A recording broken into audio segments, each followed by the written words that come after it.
April 9 ഇലക്ഷനാണ്. CPIയും CPM ഏതാണ്ട് സ്ഥാനാർത്ഥി പ്രഖ്യാപനമൊക്കെ പൂർത്തിയാക്കിയത് വേണമെങ്കിൽ പറയാം. കോൺഗ്രസ് ഇപ്പോൾ പറയുന്ന 90 സീറ്റിൽ 40 സീറ്റിലേക്കുള്ള സ്ഥാനാർത്ഥികളെ പ്രഖ്യാപിക്കും.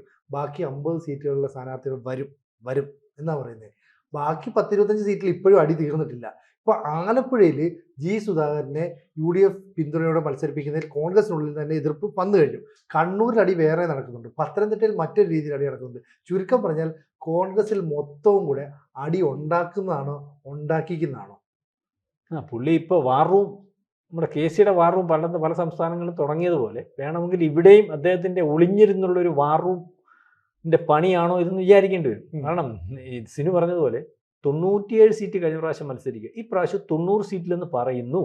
അതിനകത്ത് 40 സീറ്റിലെ സ്ഥാനാർത്ഥികളെ തീരുമാനിക്കാൻ പറ്റുന്നുള്ളൂ. അതിനകത്ത് 20ഓളം സീറ്റിലെ സിറ്റിംഗ് MLA മാരാണ്. ബാക്കി 20 തിരികെ 28 ഇടത്ത് അടിയോടടിയാ 28 ഇടത്ത്. അപ്പം ഇതിനകത്ത് പത്തനംതിട്ട ജില്ല, തിരുവനന്തപുരം ജില്ല, ഏറ്റവും അവസാനം കണ്ണൂർ സുധാകരൻ്റെ കെയർ ഓഫിൽ നിൽക്കുന്ന ഒരവസ്ഥ മനസ്സിലാവുന്നുണ്ടോ? അപ്പോൾ എങ്ങും എത്തും പിടിയും കിട്ടാത്ത ഒരവസ്ഥയിലേക്ക് കാര്യങ്ങൾ നീങ്ങുന്നു. അന്നേരമായി പറയുന്ന വിസ്മയം നടത്തിയത് എന്താ വിസ്മയം? ആലപ്പുഴയിൽ വിസ്മയം. എന്ത് വിസ്മയം? അമ്പലപ്പുഴ അല്ലേ? ആലപ്പുഴ ജില്ലയിലെ അമ്പലപ്പുഴയിലെ സ്ഥാനാർത്ഥിയായിട്ട് സുധാകരൻ എന്ന് പറയുന്ന ആളിനെ പിന്തുണയ്ക്കാൻ തീരുമാനിക്കുന്നു. ഹൈക്കമാൻഡ് തീരുമാനമാണ്. ഇന്നലെ എടുത്ത 90 സീറ്റിൽ സ്ഥാനാർത്ഥികളെ തീരുമാനിക്കാൻ പറ്റാത്തടത്തുനിന്ന് ഹൈക്കമാൻഡിൽ നിന്ന് വന്ന പ്രധാനപ്പെട്ട ഒരു തീരുമാനം അത്. രണ്ടാമത് മുകുന്ദൻ എന്ന് പറയുന്ന MLAക്ക് പിന്തുണ കൊടുക്കണ്ടെന്ന് തീരുമാനിക്കാൻ ഇപ്പോൾ BJP ചേർന്നെന്ന് പറയും. മനസ്സിലാവുന്നു? BJP ഉണ്ടല്ലോ ഇതിനകത്ത് ആണ്. അപ്പോൾ ഇതിനകത്ത് നമ്മൾ വിചാരിക്കേണ്ടതെന്ന് പറഞ്ഞാൽ ഈ പറയുമ്പം ഈ KC വേണുഗോപാലിനും രമേശ് ചെന്നിത്തലയും VD സതീശനും ഒന്നും ഈ പാർട്ടി സംവിധാനത്തോട് താല്പര്യമൊന്നുമില്ലല്ലോ.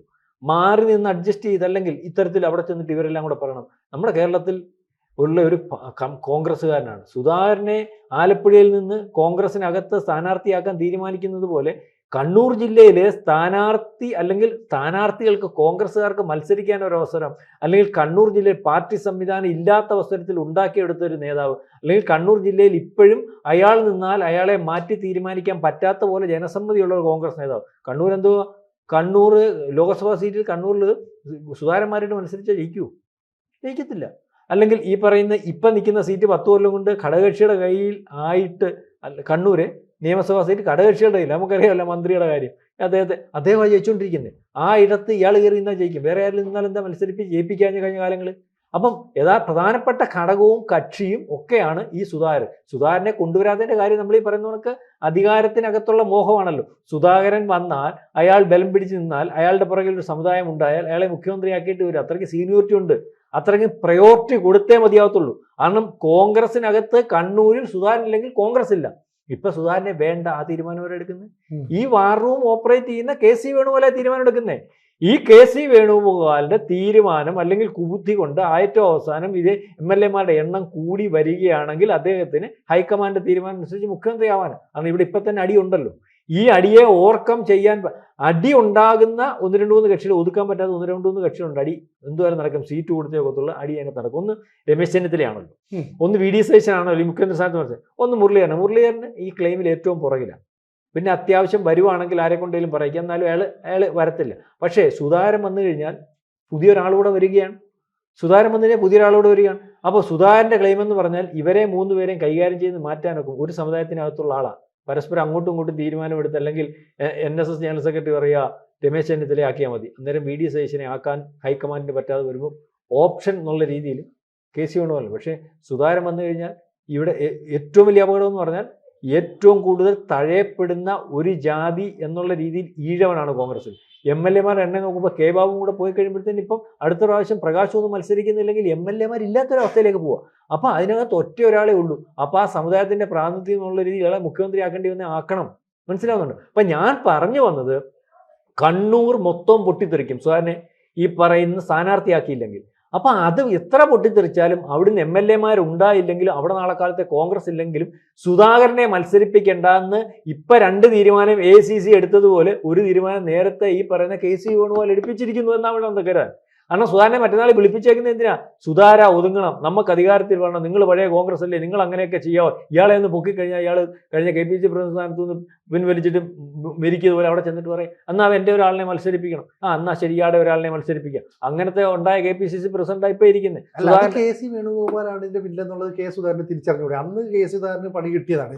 ഇത്തവണയും പണി കിട്ടാനുള്ള സാധ്യത ഉണ്ടെങ്കിൽ അതിന്റെ പിന്നിൽ KC വേണുഗോപാലാണ്. ഇപ്പം ACC നിയന്ത്രിക്കുന്ന KC വേണുഗോപാലാണെന്ന് ഡൽഹിയിൽ MP എന്ന രീതിയിൽ പോകുന്ന കെ സുധാകരന് കൃത്യമായിട്ട് അറിയാൻ പറ്റുമല്ലോ.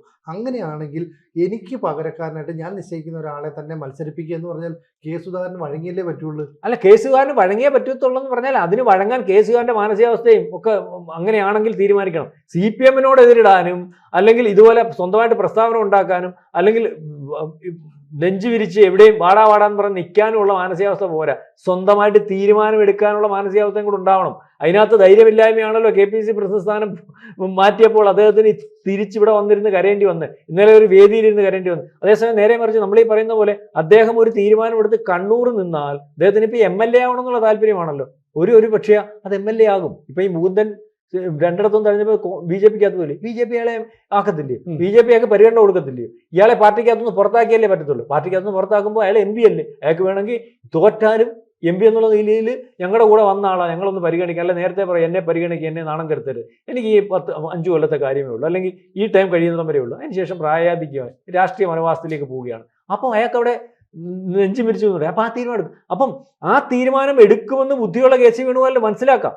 BJP-ക്കകത്ത് പോയാൽ ഉണ്ടാവുന്ന ഒരു ഷോക്ക് മനസ്സിലായില്ലേ? അതൊക്കെ ആണെങ്കിലും BJP പോയാലും കുഴപ്പമില്ല, ഈ പറയുന്ന സുധാകരനെ എടുക്കത്തില്ല എന്ന് അഡമന്റായിട്ട് തീരുമാനിച്ചിരിക്കുകയാണ് ഇപ്പോൾ വരുന്നത്. അപ്പോൾ സുധാകരനാണ് ഇനി തീരുമാനിക്കേണ്ടത്. അപ്പം ഇതിനകത്ത് നമ്മൾ മനസ്സിലാക്കേണ്ടത് അമ്പലപ്പുഴയിൽ ഇപ്പോൾ സംഭവിക്കാൻ പോകുന്നത് നമ്മുടെ രാഷ്ട്രീയ കണക്കൂട്ടനുസരിച്ച് തീർച്ചയായിട്ടും അമ്പലപ്പുഴയിൽ സ്വതന്ത്ര സ്ഥാനാർത്ഥിയായിട്ട് ഒരു യഥാർത്ഥ കമ്മ്യൂണിസ്റ്റായിട്ട് സുധാകരൻ നിന്നായിരുന്നെങ്കിൽ അവിടെ CPM-ന് അമ്പലപ്പുഴ മാത്രമല്ല കേരളത്തിലുടനീളം വെല്ലുവിളിയായിരുന്നു.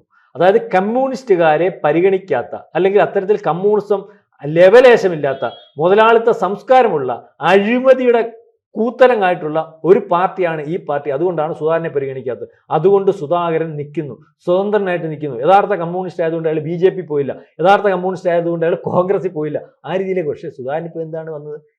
ഇപ്പൊ ഇവിടെ CPM രക്ഷപ്പെടുക. സുധാകരൻ ഇപ്പം യഥാർത്ഥത്തിൽ സിനുജി മനസ്സിലാക്കണം, അയാൾ കോൺഗ്രസിന്റെ സ്ഥാനാർത്ഥിയാണ്.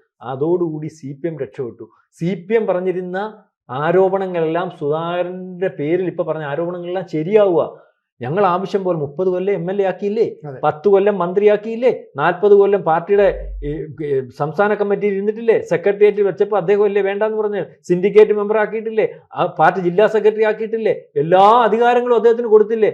എന്തിന്റെ കുഴപ്പമായി പാർട്ടിക്കകത്തുനിന്ന് വെളിയിൽ പോയത്? അധികാരമോഹം കൊണ്ട് ഈ മാത്രം ഇപ്പൊ കോൺഗ്രസിൽ പോയി. പാർട്ടിയുടെ തീരുമാനമനുസരിച്ച് 75 വയസ്സിന് ശേഷമുള്ളവരെ മാറ്റി നിർത്തണമെന്ന് പറയുമ്പോൾ ഇദ്ദേഹത്തിന്റെ കൂടെയുള്ള പഴയ പല കോൺഗ്രസ്സുകാരും ഉൾപ്പെടെ ഉള്ളവർ, ഇതിനകത്ത് CPM-കാർ ഉൾപ്പെടെ ഉള്ളവർ മാറി നിൽക്കുന്നു. ഇദ്ദേഹത്തിന് മാത്രം അധികാരമോഹം, നടക്കുവാൻ പോലും കഴിയാത്ത രീതിയിൽ പ്രായാധിക്യമുണ്ട്. ആ ആള് ഇതുവരെ എനിക്ക് ജാതിയില്ല, മതമില്ല, സമുദായമില്ല എന്ന് പറയുന്നിടത്ത് വെള്ളാപ്പള്ളി നടേശനെ കാണാൻ പോകുന്നു. ഇനിയിപ്പോൾ നമ്മൾ കേൾക്കുന്നത് ശരിയാണെങ്കിൽ NSS ജനറൽ സെക്രട്ടറി കാണാൻ പോകുന്നു. അപ്പം അദ്ദേഹത്തിന് ഒരു എത്തിക്സും ഇല്ലാത്ത കമ്മ്യൂണിസ്റ്റുകാരനാണ്, അദ്ദേഹത്തിന് അധികാരം മാത്രമാണ് പ്രശ്നം, അതുകൊണ്ട് അദ്ദേഹം പാർട്ടി മാറി എന്നുള്ള രീതിയിലേക്ക് വരും. അത് CPM-ന് ഗുണമേ ചെയ്യത്തുള്ളൂ. കാരണം ഈ പ്രശ്നം കേരളത്തിലുടനീളം CPM-ന് നഷ്ടമുണ്ടാക്കുമെന്ന് കഴിഞ്ഞാൽ അല്ലെങ്കിൽ CPM-ന് പഴി ഉണ്ടാക്കുമെന്ന് നടത്തുമെന്ന് ഈ ഇതാണ് കോൺഗ്രസിന്റെ പിന്തുണയോടുകൂടി മത്സരിക്കുമ്പോഴത്തേന് അവിടെ തീരും. സുധാകരൻ എന്ന് പറയുന്ന സുധാകരൻ എന്ന് പറയുന്ന വ്യക്തി CPM-ന് ക്ലെയിം അല്ലാതാവും.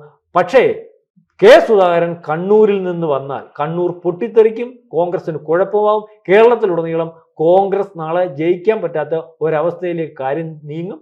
അത് അങ്ങനെ ആയാലും കുഴപ്പമില്ല, സുധാകരനെ മാറ്റി നിർത്തുക.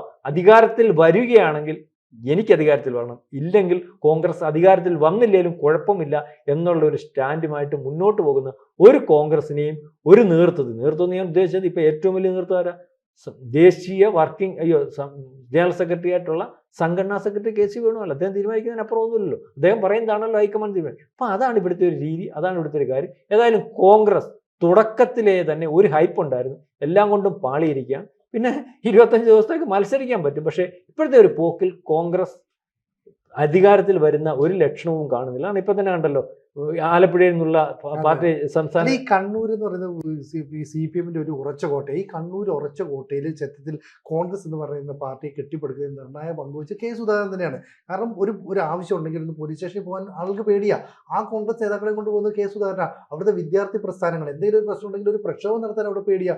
അവിടെയും കൊണ്ടുപോയത് കെ സുധാകരൻ. അപ്പോൾ കെ സുധാകരനൂടെ വളർന്ന് ആ പാർട്ടിക്ക് ഒരു ലേബൽ ഉണ്ടായതിനു ശേഷം കെ സുധാകരനെ തള്ളിക്കളയുക എന്നുള്ള രീതിയിലുള്ള, അതുകൊണ്ടാണ് അവിടുത്തെ DCC പ്രസിഡന്റ്, അവിടുത്തെ കോൺഗ്രസിന്റെ നേതാക്കളൊക്കെ തന്നെ സുധാകരന്റെ പിന്നിൽ അണിനിരുന്നത്. പക്ഷേ KC വേണുഗോപാൽ കൃത്യമായിട്ട് കളം ഒരുക്കിക്കൊണ്ട് വരുന്നത് എന്തിനു വേണ്ടിയിട്ടാണ്? KC വേണുഗോപാലിന് മുഖ്യമന്ത്രിയാകാനാണ്. ഇപ്പം തന്നെ VD സതീശൻ നമുക്കറിയാം, ആദ്യഘട്ടത്തിൽ വലിയ റാലിയൊക്കെ നടത്തി വലിയ മേൽക്കോയ്മ നേടി.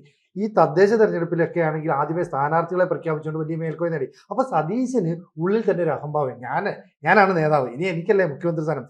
അപ്പോഴാണ് രമേശ് ചെന്നിത്തല ഈ അരമനയിലും NSSന്റെ നേതൃത്വ സ്ഥാനത്തും ഒക്കെ പോകുന്നത്. പക്ഷെ അവിടങ്ങളിലൊക്കെ നിൽക്കുവാണെങ്കിൽ എനിക്ക് കേരളത്തിൽ നിന്നാൽ മതി എന്ന് കെ സുധാകരൻ ഒരു തീരുമാനം എടുത്താൽ കോൺഗ്രസിൽ ഒരു വിഭാഗം നേതാക്കൾ കൂടെ വരും. രമേശ് ചെന്നിത്തലയും കെ സുധാകരനെ പ്രത്യക്ഷമായും പരോക്ഷമായും സഹായിക്കുന്നുണ്ട്. അപ്പോൾ ഒരു നാഥനില്ലാത്ത കളരിയായിട്ട്, നേതാവില്ലാത്ത പാർട്ടിയായിട്ട് കോൺഗ്രസ് അങ്ങ് അധപ്പതിച്ചു പോവുകയാണ് തെരഞ്ഞെടുപ്പ് അടുത്ത് വരുമ്പോൾ. അങ്ങനെയല്ലേ പറയാം? തീർച്ചയായിട്ടും. കാരണം ഇവർക്ക് നമ്മൾ പലവട്ടം നമ്മളൊക്കെ ചർച്ച ചെയ്യുന്നത് പോലെ അവരാണെങ്കിൽ മാത്രം മതി കോൺഗ്രസ്.